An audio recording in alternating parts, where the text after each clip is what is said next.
Admiral, let me begin with you. Tell me about the firepower that we've assembled in the Middle East.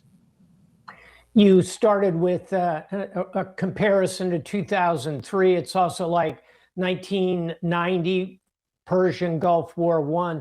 This is a huge amount of U.S. firepower. And let's kind of do it from the outside in, if you will, in concentric rings descending like Dante's Inferno. On the outer rings are big strategic bombers. They can come all the way from the United States. They can operate from other bases, but at distance. Inside are the two aircraft carriers. One you see there on the screen, it's in the northern part of the Indian Ocean. The other one is going to park right against Israel, where you see the word Syria on that chart. So now you've got two axes. These are 80 combat aircraft each, with F-35s, our most advanced jets, as well as plenty of F/A-18 Hornets. And then you go inside that and you've got the capacity to launch Tomahawk missiles. You can send drones in, you can use cyber. And of course, there's land-based aircraft, Air Force aircraft at many of those bases you showed there. So again, think of it like Dante's Inferno descending. Right in the center of it at the very bottom is Ayatollah Khamenei. I agree with President Trump. He would be wise to negotiate. David Sanger, you know the president well. You've covered him extensively. You were part of that New York Times group that spent 3 hours with him in the Oval Office recently. So I put my unusual question to you. Should the Ayatollah be nervous that the administration just lost the tariff battle in the Supreme Court? Well, you can certainly argue that the president is probably feeling right now the first pushback on his powers that he's felt really in the first year of his presidency. For the first time, the courts have sort of come in a big way and said, this is not within the powers of the presidency unless the tariffs that he had imposed were not legal. And he may well want to push back by showing that he can operate in an area where the Constitution gives him an enormous amount of leeway. But even here, the interesting question is, this would clearly be an act of war. I mean, the way you test it is if somebody massed this kind of force off the United States and threatened to conduct this, we would consider that a potential act of war. And yet Congress has not issued either an authorization to use military force, as they did in the case of Iraq, or passed a war resolution. And, you know, what did the president tell us in that interview? He asked whether there were any limits on his power. He said, really only my own morality. That's the only limit that I have. Iran is preparing a new draft proposal after nuclear talks with the U.S. Iran's foreign minister is optimistic about a deal. He says the U.S. has not asked Iran to halt uranium enrichment, and Tehran has not offered to suspend it voluntarily. He told MS Now they're hoping to hand over the new proposal to Trump's envoy, Steve Witkoff, soon. And I don't think it takes long. Perhaps in a matter of a week or so, we can start real serious negotiations on the text and come to a conclusion. Meanwhile, the president warns that he's considering limited strikes on Iran to pressure the country into a deal. The USS Gerald Ford carrier strike group is already in the Mediterranean Sea, heading towards the Middle East to join other U.S. military assets in the region. But top Democrats are urging the Trump administration not to take military action without congressional approval. Benham Ben Taleblu, senior director of the Iran program at the Foundation for Defense of Democracies, joins us now. Thanks for coming back. Let's take this in bites. First, the optimism you're hearing from Foreign Minister Araghchi, at least on the path to substantive negotiations. I read that you see Iran playing the game it has always played. What do you see here in this optimism? Well, great to be back with you again. I think we have to pay attention to who the real decision makers are in the Islamic Republic of Iran, and that's not the foreign minister. It's actually the supreme leader. That's a title meant to be taken rather literally.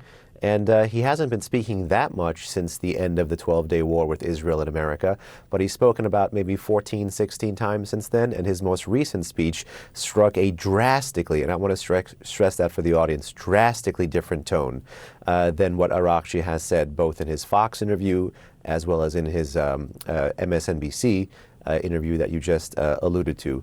So while Araghchi is injecting a little bit of cautious optimism, I would say the chances of a deal are about 20% and dropping with the Islamic Republic at this rate. Even if, for example, enrichment was not discussed, there's a whole host of other issues that do divide and keep apart the U.S. and Iran, especially at this very tense moment. And so you say there's a strong contrast between what we're hearing from the Ayatollah and what we're hearing from the foreign minister. What's the most relevant contrast that you hear from the supreme leader? Well, I don't want to get too into the details. It might sound a bit too theological, but the supreme leader of Iran also is an Ayatollah, as you mentioned. And he does reference Islamic political history, and in particular Shiite political history, to justify political moves. For example, when he authorized nuclear negotiations with President Obama back in 2013, under the auspices of the P5+1, he talked about Imam Hassan, and he talked about heroic flexibility, needing to show flexibility with your opponents. And that paved the pathway for the 2015 JCPOA deal.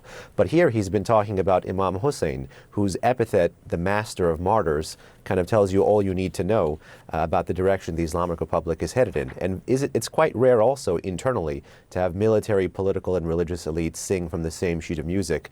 And the same sheet of music is that if there's a strike, no matter how limited, Iran will respond in a massive way. And so you mentioned the JCPOA that President Trump ended in his first term in 2018.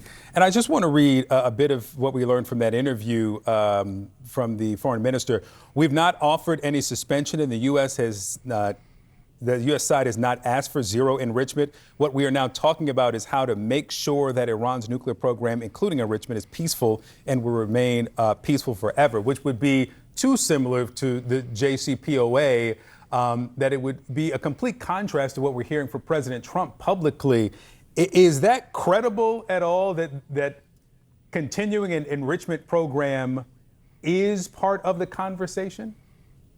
Well, certainly the challenge for the Islamic Republic right now is how to transpose the reality that they're currently not enriching since the end of the 12-day war into something that looks like it's a concession for the United States of America. And that's precisely why America can ask for bigger things, more challenging things, because it's actually taken away enrichment from the Islamic Republic. It's taken away the capacity. It hasn't taken away the capability, aka the know-how, but nonetheless, Iran is not currently enriching today. So the Islamic Republic has decreasingly been able to actually threaten to restore enrichment or anything else like that.